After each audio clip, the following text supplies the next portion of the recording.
Bəhs etdiyim bu hadisə Afyonun Bolbadin bölgəsində baş verib. Trabzondan bir adam gəldi.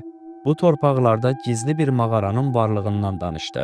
Mən də ona mağaranı bildiyimi söylədim. Onu ora aparmağımı istədi və mən də onu mağaraya doğru aparmağa başladım. Mağaraya çatanda dedim, qardaş, bu mağara ən çoxu 30 metr dərinliyə qədər gedir. Sonra qarşına divar çıxır. Burada nə axtarırsan? O isə sakit səslə cavab verdi. Mənə qorxmaz, cəsur 7 gənc adam tap. Mən də o gəncləri kənddə axtardım, tapdım.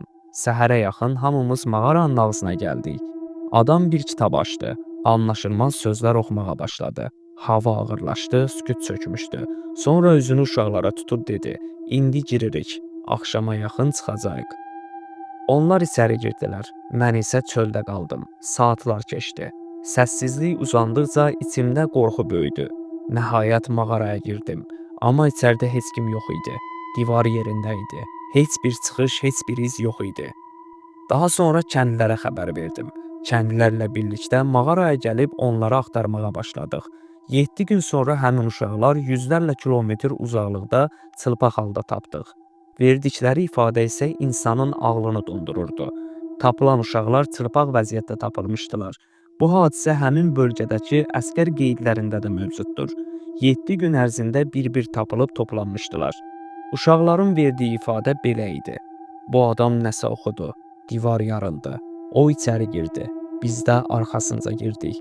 Beləcə 7 divardan, ilanların arasından, alovlu bir dənizdən keçdik və sonra qızıl yığınları ilə dolu bir otağa gəldik. Orada çox gözəl bir qadın ortaya çıxdı. Amma o adam bizi xəbərdar etdi ki, bu qadına meyl etməyin, dönüb belə baxmayın.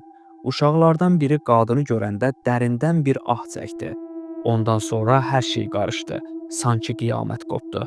Gözümüzü açanda özümüzü mağaraya girdiyimiz yerdən 200-300 kilometr uzaqda, çılpaq vəziyyətdə tapdıq.